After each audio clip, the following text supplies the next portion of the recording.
My name is Vipul and I have 11 years of IT experience. During my IT experience, I have worked on multiple tools. So I started my journey from the Informatica data migration tool, and then I moved on to the SAP world. In that, I worked on SAP Data Services, which is again a data migration tool which is specific to SAP. And then I worked on SAP HANA 2.0 on-premise as well as SAP HANA on cloud. And after that, I worked on SAP Analytics Cloud, which is a reporting tool available by SAP. And it has a lot of great features available to us. And then after working in those technologies, I moved on to the Snowflake Data Warehouse and also MySQL. Apart from that, I'm also associated with Data Vision as a trainer for MySQL and Snowflake Data Warehouse. So let's get started. Hello everyone. So today's topic, which we want to understand in perspective to Snowflake Data Warehouse, is dynamic tables. So you might have heard of this name dynamic tables, and this is a relatively a new kind of feature which have been introduced by Snowflake Data Warehouse. And we need to understand why Snowflake Data Warehouse has introduced a new concept and what it means and which all use cases we have for this specific dynamic tables. Okay. Before that, let us see how the dynamic table is created, and then we will deep dive into the other aspects of the dynamic tables and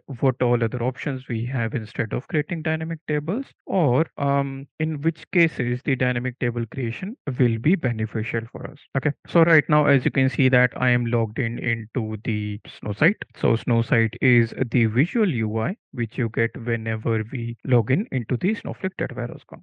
Okay, so this is the first option which I get in as is the worksheets, and I'm using the free trial version of the Snowflake data warehouse.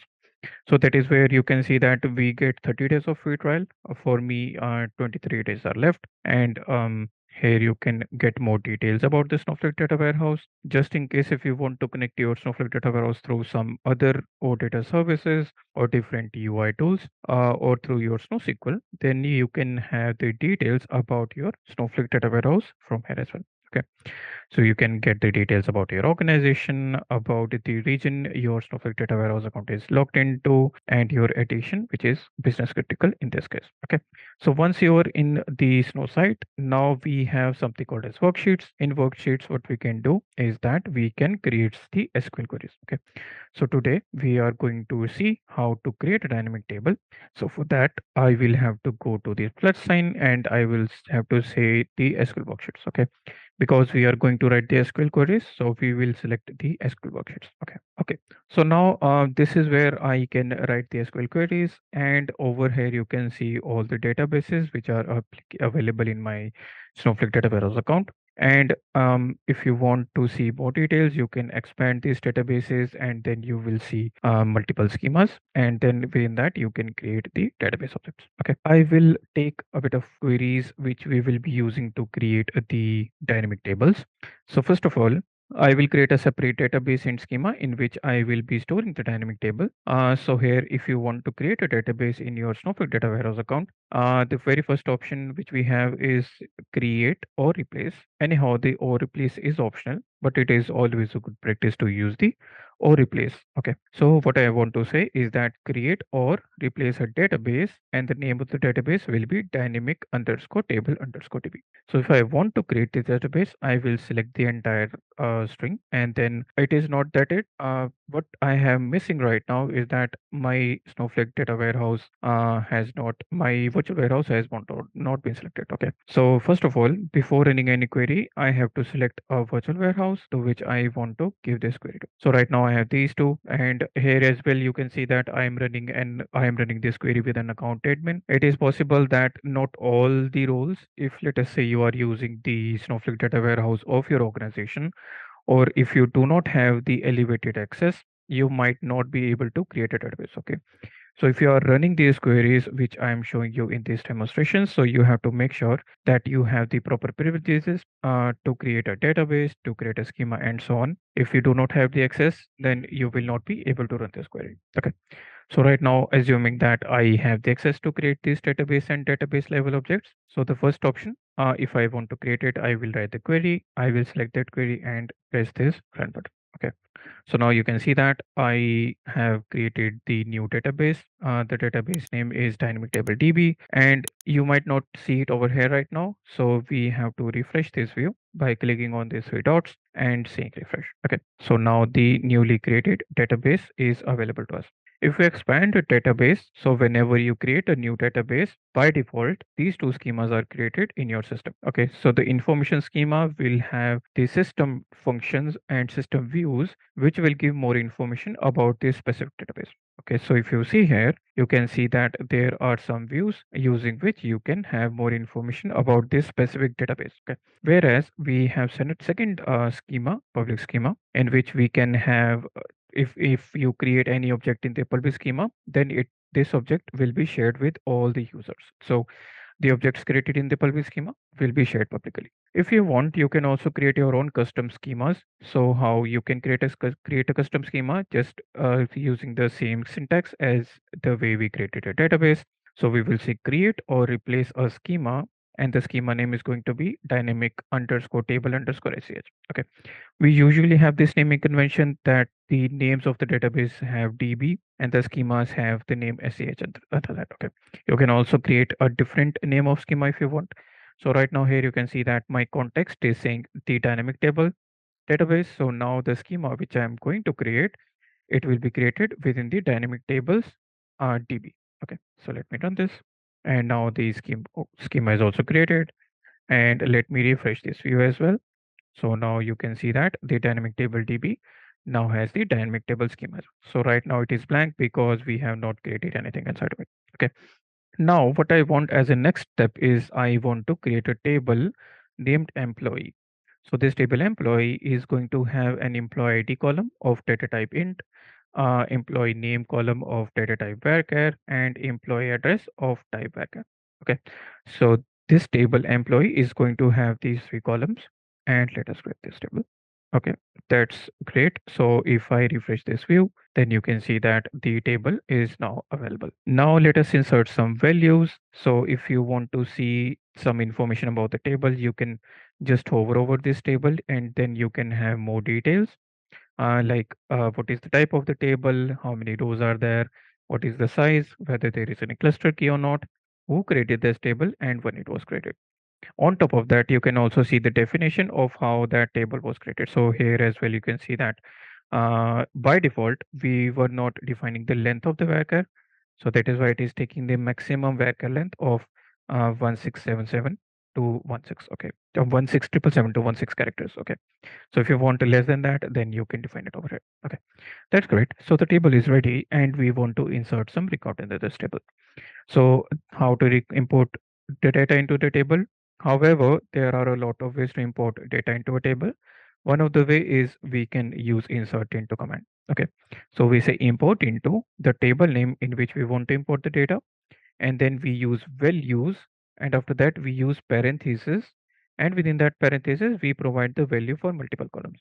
So here I'm saying employee ID is 1, employee name is Agal, and employee address in India. So we are giving the country name in the employee address column. So let us insert these values together. So it is going to create insert for records. So now 2 3 4. So now all the records have been inserted. Okay, it is showing 1 over here because it was running all the scripts one by one. So it is showing the output of this one only, that this one has been run, but don't worry, it has imported all the data. Now, if you want to see the data for a specific table, you can say select star from table name. Select star. So star stands for all the columns and all the rows. So it will show all the columns and all the rows from this table. Okay. So now here you can see that the data which we inserted is now available in this table. Okay. We also want to create another table. We have created the table employee. As you can see, it has employee ID, employee name, and employee address. Now let us quickly create another table, which is employee underscore skill. So this table is going to keep the skill ID, the employee ID who has that skill, and then we will have the skill name, which is going to be Viker 50. And finally, the level of the skill that person knows. Okay, let us create this table. Okay, so that table is created as well. And now we want to insert some 5 rows into that table. So let us look at the very first record which we want to insert. So we are saying insert into employee skill, which is the table name, and the values. So all the values you can see here are comma separated, and the string values are in single quotes. It was the same case in the previous insert statement as well. Okay. So here you can see that the skill ID is one. So skill ID one corresponds to the employee ID one, which we have already seen. The employee ID one, which is Agile, and that person knows the skill name Snowflake, and what is the proficiency, or how much depth of that skill that person knows.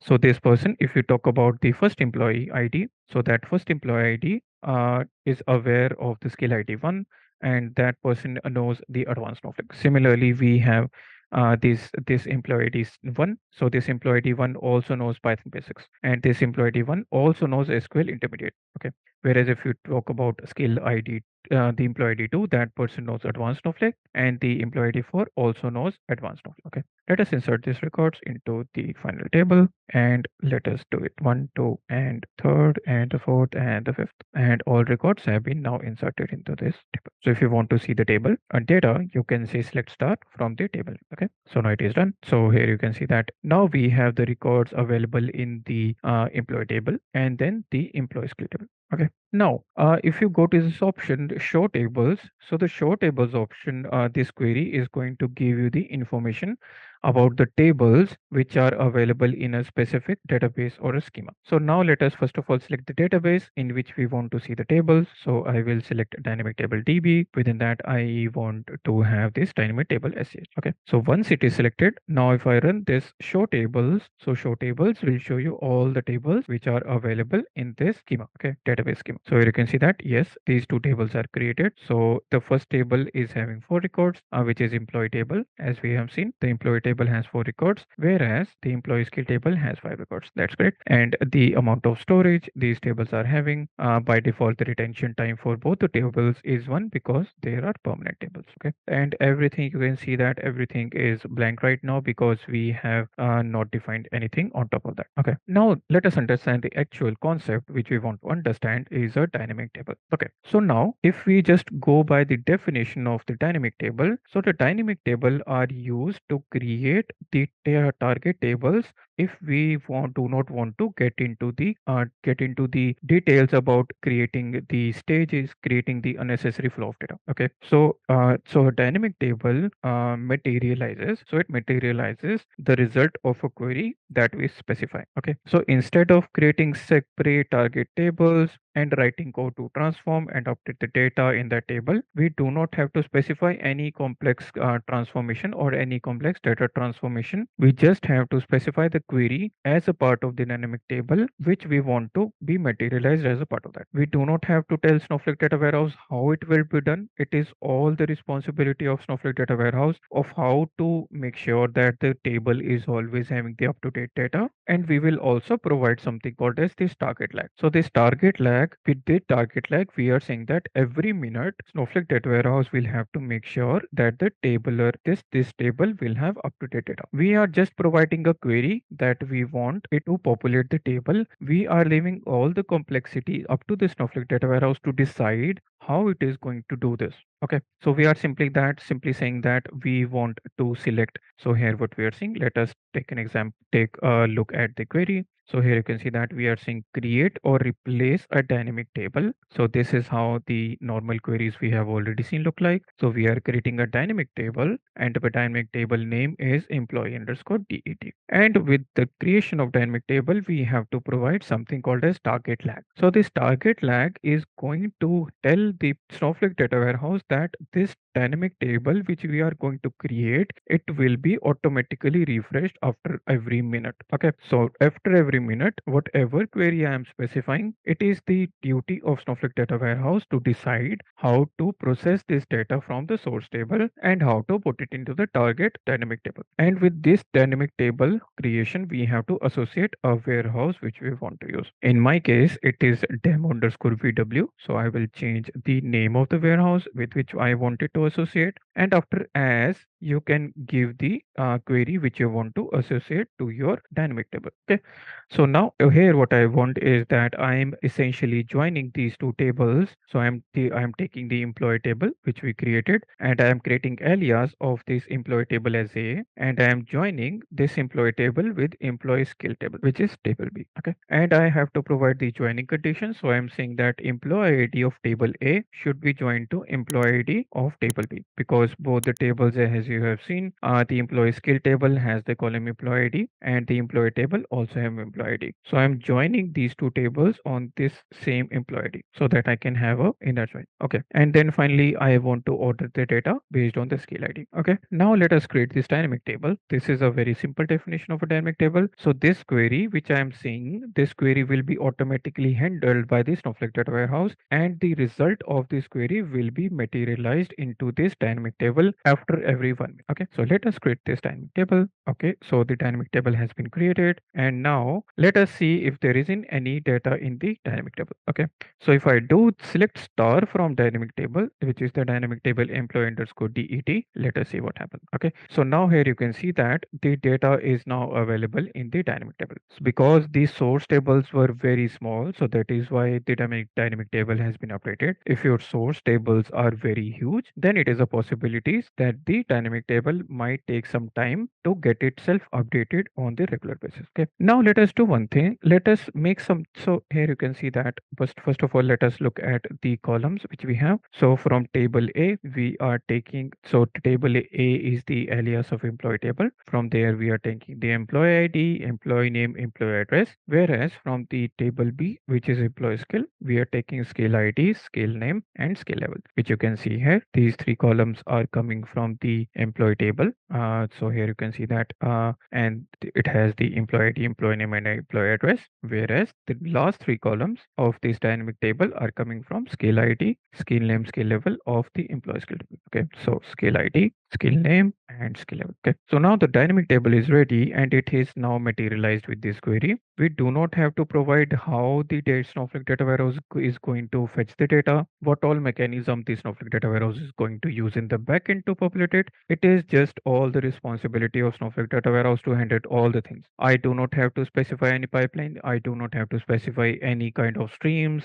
I do not have to specify any kind of tasks. I do not have to specify any complex algorithms or any complex queries. I just have to say, this is what I want in my dynamic table to be populated. And after that, I just have to say, I need the refresh frequency to be 1 minute. Okay, so this is how we have defined this. Okay, let us do one thing. Let us update the employee skill table to some other value to see how the dynamic table is getting affected. Before that, let us do a select star. So I just first of all want to show you how the employee skill table looks like. So if I say select star from employee underscore skill, okay, so I'll go to this and hit tab. So if you want to see the data for this table, so here you can see that this is the data right now. And then what I'm trying to do is that I'm updating the employee skill table, okay, which is one of the source for the dynamic tables. So here I'm saying update employee skill, and I want to set the skill level advanced where employee ID equal to 1 and skill name is equal to Snowflake. So let us see which record we are talking about. So here you can see that for employee ID 1 there are 3 records, but we are talking about for this employee ID 1 where the skill name is Snowflake. So we are talking about this row, okay, the very first row. So here you can see that what we want is that I want, okay, it is already updated to advanced. I guess we should go with some other record. So right now what I can say is that I can go for Python. Okay, so if I say Python, so now what I'm trying to do is that I'm updating this table and I am focusing on this record. So I'm saying update this employee skill table and set the skill level, this value equal to advanced, where employee is equal to 1 and the skill name is equal to Python. Okay, so I'm updating this base table. Let us see whether the dynamic table will be automatically update with this change or not. Okay, so I'm running this query. So okay, so here you can see that if I do a select star from employee skill again, then you can see that this value of this okay, this value, 1 second. So why is it not updated? 1 second. Okay, so now update employee skill. So update employee skill, set skill level equal to advanced. I guess this has not been updated. Updates employee skill. Now what we have done is that we have updated one of the record, and now let us see the updated record. So if I do a select star from employee skill, and if I run this, then you can see here that the Snowflake skill is also basic. Okay. So the update query which we ran is update table name and set the skill level equal to basic. So previously it was advanced, and now the skill level is basic for the Snowflake as well. Okay. So now we also want to see whether the employee DET, which is the uh, dynamic table which we have created, whether it has been updated or not. Okay. So let us do a quick select star on that. And here you can see that right now it is showing the Snowflake at advanced. Right now the update query has not propagated to the dynamic table which we have created. Okay. For that we have to wait for some time because we have defined in the dynamic table that it will get automatically refreshed after each and every minute. Okay, so we have to wait for a minute for these changes to be propagated to the dynamic table. Okay, let us wait for a minute. Okay, I guess this is now updated. So if you see here, you can see that for employee D1, so this is what we updated. We said that for employee D1 and for Snowflake, for the skill Snowflake, the skill level should be basic. Okay, so here you can see that the change which we did in the base table is now propagated into the dynamic table as well. Let us do one more example where we will see whether the deletion is also handled. So for now, I just want to delete one record from the employee table. First of all, let me show you how this table looks like. So I will just say select star from employee. Okay, select star from employee. Okay. So now if I do this, here you can see that the records associated to employee table, which is another base table, which we have used to create the dynamic table. Now what I want to remove this record altogether, which is this Supreet record. So I will just say delete from table name where employee D equal to 4. Okay. So let me run this. So now the record has been deleted and let us do a select star from the dynamic table. Okay. So once I will do the select star from dynamic table, you can see right now the employee record 4 is still here. It has not been deleted, whereas it should not be there. So we have to wait for a minute because the Snowflake data warehouse will make sure that the dynamic table will be updated each and every minute. Okay. So we have to wait for a bit more time. So here you can see that it is even faster than what we expected. And right now the record for employee D4 has been deleted. Okay. So this was a quick demonstration of the dynamic table, which we have seen, in which we have understood that whenever we have any change to do, whenever we want to change a data or we want to materialize a data table data, and we do not want to go into the complexities of creating the dynamic data pipe of the data pipelines, but we want it to be done automatically. We just have to say this is the result which I want into this dynamic table, and I have to specify the time based on which it will be automatically refreshed. Okay. So the best use case for the dynamic table is that number one, as we have seen, we do not want to write code to track the data dependency and manage data refreshes. Okay, everything is done automatically. And the second use case for the dynamic tables which we have is that we do not need or we do not want to avoid or we want to avoid the complexity of the streams and tasks. If you do not want to go into the complexity of streams and tasks, then this is also a good use case for you. And then if you do need to materialize the result of multiple base tables, in that case as well, you can use the dynamic table. In this example, we have also seen that how we use two base tables to create a materialized output into another dynamic table, and how each and every change to this table has propagated to the dynamic table. Whether we change something in the employee set table or we change something in the employee table, the changes are automatically propagated to the dynamic table. Okay. So, and then one more thing is that we do, if the use case for you is that you do not need to find a create a refresh schedule for that, this is also for you. Okay. So this was a quick introduction to the dynamic tables. I hope it was very comfortable for you and you have gained enough knowledge about this topic. So thank you so much for watching this video. Have a great day.